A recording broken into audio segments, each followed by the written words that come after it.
Hello বন্ধুরা, তোমরা সকলে কেমন আছো? আশা করছি আমার প্রত্যেক বন্ধুই খুব খুব ভালো আছো। প্রথমত বড়দেরকে শত শত প্রণাম জানাই, ছোটদেরকে আমার বুক ভরা ভালোবাসা জানিয়ে আরও আরেকটি নতুন ব্লগ শুরু করলাম। আশা করছি আজকের ব্লগটাও তোমাদের খুব খুব ভালো লাগবে। আর জানো তো বন্ধুরা, এখন বাজে হলো সকাল 6টা আর বার হলো রবিবার। তা দেখো আজকে না এই দাদাভাই সকালবেলাই পাড়া দিয়ে যাচ্ছিল, মানে পেঁপে কিনবে বলে। তা পেঁপেগুলো দেখো পাড়ছিল, আর এর মধ্যে না মাম্মাম উঠে পড়েছে। আমি আবার দৌড় মেরে এসে মাম্মামকে ধরলাম। কই দেখো, এই যে আমার বড় খোকা ঘুমোচ্ছে, আর ওই যে ছোট্ট মাম্মাম বিছনা দিয়ে ঘুরু ঘুরু করছে। এই যে এই যে এই যে আমি তোমাকে উইশ করলাম, তুমি কোথায় গেলে? এই যে বাবাই মামা ওইছে নি, এই যে বাবা ঘোরো, এদিক ঘোরো বাবাই, এসো কোলে আসবে না? কোলে আসো, কোলে নেবো তোমায়। ওইভাবে ঠিক বাজি খাই না, এদিকে এসো। এই যে আমি চলে গেলাম, চলে যাই, আমি চলে যাই। দেখো এই যে গুড মর্নিং মাম্মা, শোনা মাম্মা, কই রে আমার মা কই? তাড়াতাড়ি এসো, তাড়াতাড়ি এসো, আসো। এই না তোর পাপা চলে গেল, পাপা পাপা চলে গেছে, আসো তাড়াতাড়ি এসো, আসো আসো, কোলে নেবো, কোলে আসো। তাড়াতাড়ি এসো, আসো। এই যে এই যে বাবাই বাবাই, আসো তাড়াতাড়ি আসো। উঠবে না তাহলে আমি চলে যাই। একটু হাই বলে দাও। বলে হাই, আমি ঐশানি, তোমরা কেমন আছো? ভালো আছো তো সবাই? দুষ্টুটা ঘুম থেকে উঠেছে, আর আমার ঘরের সব কাজ বাজি হয়ে গেছে। এখন রান্না বান্না করতে হবে, মেয়েকে রেডি করে দিয়ে তারপর রান্না বান্না করবো। দেখেছো মেয়ে ঠান্ডা লেগেছে, কাশি হচ্ছে প্রচন্ড। আর তার চেয়ে সবচেয়ে বড় কথা কি, ওর কাশি হলে না প্রচন্ড এইভাবে কাশি হচ্ছে, আর গলায় মনে ব্যথা করছে।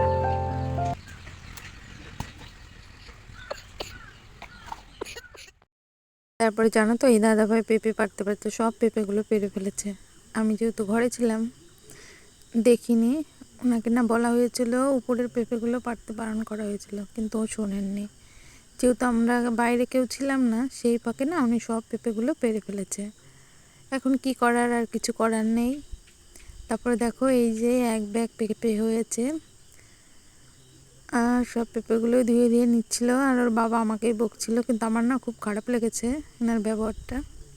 কি করবো আর বলো। তারপর উনি পেঁপে নিয়ে চলে গেল। আর জানো তো বন্ধুরা, সেই দিন না মানে রবিবারের দিন আমি আর কোনো ভিডিওই করতে পারিনি। তারপরের দিন হলো, আজকে হলো সোমবার, আর সোমবারের দিন না আমি না এই উনুনটা নতুন করছি। যেহেতু গ্যাসে রান্না করি, আর উনুনের মানে রান্না করা হয় না, আর উনুনটা ভেঙে গেছে আমার পুরনো উনুনটা, আর কিছু জ্বালানি আছে জানো, নষ্ট হয়ে যাচ্ছে, তাই ভাবলাম উনুনটা করে নিই। তারপরে দেখো এই, আর এটা ফার্স্ট টাইম করছি, জানি না কেমন হবে, তাও চেষ্টা করছি। আর মেয়ের ক্লিপটা মাথায় ছিল দেখিনি। এই দেখো আমার ফাইনালি উনুনটা করা হয়ে গেছে। তারপর দেখো এখন বাজে হলো ওই সন্ধ্যা 7টা, আর তার মধ্যে তোমাদের উনুনটাও করা দেখালাম। আর সারাদিন না আর কোনো ভিডিও করিনি মাম্মামকে নিয়ে। তারপর আবার যেহেতু উনুন তৈরি করেছিলাম, অনেকটা সময় লেগেছে ওখানে, আর অন্যান্য কাজগুলো করেছিলাম সবই ব্যাক ক্যামেরায় করেছি। দেখতে থাকো, পরে আবার কথা বলছি।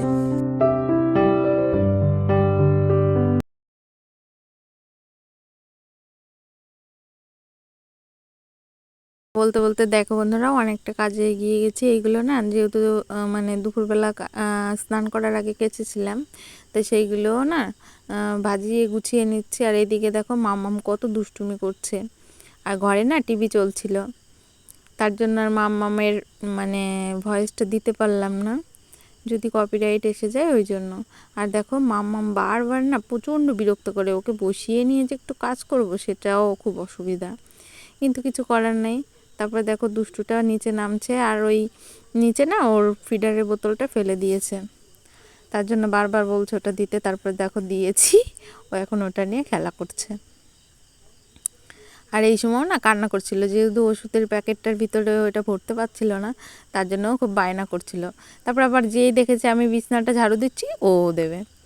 তারপর দেখো মাম্মামও কাজ করে নিল একটু। আর দেখো এই নিচের অবস্থাটা, আমার ঘরে না আমি দিনে যে কতবার ঘর ঝাড় দিই তার বলে বোঝাতে পারবো না। তবুও দিলে কি হবে, যেহেতু বাড়িতে দুটো ছোট ছোট সোনামণি আছে তাদের জন্যই সারাক্ষণ এলোমেলো হয়ে থাকে। তাই দেখো রাতে ঘর ঝাড় দিতে নেই, তবুও একটু ঝাড় দিয়ে সেটা ফেলি না, এক জায়গায় জড়ো করে রেখে দিই। আর না দিলেও না বারবার হাতে পায়ে বাঁধে, প্রচণ্ড খারাপ লাগে, ওই জন্যই ঝাড়ুটা একটু দিতে হয়। আর এরপরে আবার রান্না বান্না আছে, আর শরীরটাও না খুব মানে কি বলবো বেশি ভালো লাগছে না। ওই মানে সারাদিন ক্লান্ত হয়ে গেছি মাম্মামকে নিয়ে, তারপর আবার একটু উনুন তৈরি করেছি, আর আরও মানে কাজ বাজ ছিল সেগুলোও করেছি। তা কি বলবো, দেখো পুরো ঘরটাও আমার ঝাড় দেওয়া হয়ে গেল। এখন নোংরাটা এক সাইড করে রেখে দেবো, ওটা রাতে আর ফেলি না জানো তো, যেহেতু ঘরটা ঝাড় দিতে নেই, কিন্তু কিছু করার নেই, নোংরা হয়ে এলোমেলো হয়ে থাকে, তারপরে ঝাড় দিলাম। আর এই দেখো বন্ধুরা, ওর বাবা না আজকে একটা শোল মাছ এনেছে, অনেকটাই বড়, রাতেই কুটেছি। তাই দেখো এই যে পুরো মাছটা, আর আমাদের খোকার বাবা আবার এইভাবে পিস করলে বেশি ভালো খায়। তারপরে দেখো এক দিদিভাই পিঠে দিয়ে গেছে, আর দুটো পড়ে আছে, এই দুটো আবার আমি খেয়ে নেব, তারপর তোমাদের সঙ্গে দেখা হচ্ছে।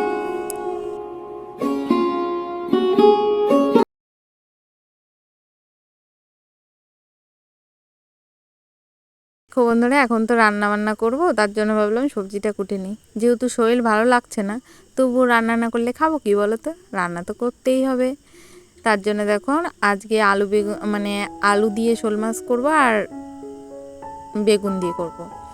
তা সবজিটা কুটে নিচ্ছি। আর তোমাদের সঙ্গে না একটা কথা বলতে ভুলেই গেছি, তোমরা অবশ্য দেখতে পেয়েছো, সেটা কি জানো তো, আমার মামামকে আমি ন্যাড়া করে দিয়েছি, তোমরা তো দেখতেই পেলে। মামামের মাথায় আর চুল নেই, কবে যে আবার চুলটা হবে আবার বাঁধবো, কিন্তু ওর না প্রচণ্ড ঠান্ডা লাগছে, ওই জন্যই ন্যাড়াটা করে দিলাম। আর এই যে প্রায় 1.5 মাস ধরে না ও ঠান্ডায় খুব ভুগছে, মানে ওর শরীরটা ঠিকই হচ্ছে না, ওই জন্য না একটু চিন্তা ভাবনা নিয়ে ভাবলাম ন্যাড়াটা করেই দিই, দেখি যদি একটু ঠান্ডাটা কম লাগে।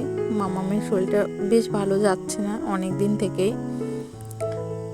তারপর দেখো যেহেতু আমার বেগুনটা কাটা হয়ে গেছে, এখন আলুটাও কেটে নিচ্ছি, আর আজকের আলুটা না খোসা সমেতই রান্না করব, ওই জন্য ফটাফট কেটে নিচ্ছি।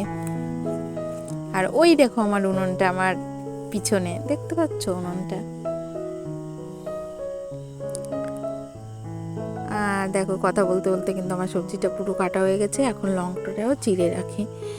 আর ওর বাবা চলে আসলে, তারপরে দেখা যাক, ওর বাবা চলে আসলে ওর বাবা ধরবে মেয়েকে, আমি রান্না বান্না করবো। আবার বলা তো যায় না, আবার কেন কুকার বাবাও বলতে পারে দাও আমি রান্নাটা করে দিচ্ছি, দেখা যাক সে আসুক কি বলে। আগে সবজিগুলো কেটে তো গুছিয়ে রাখি, তারপরে দেখা যাবে, ঠিক না বলো?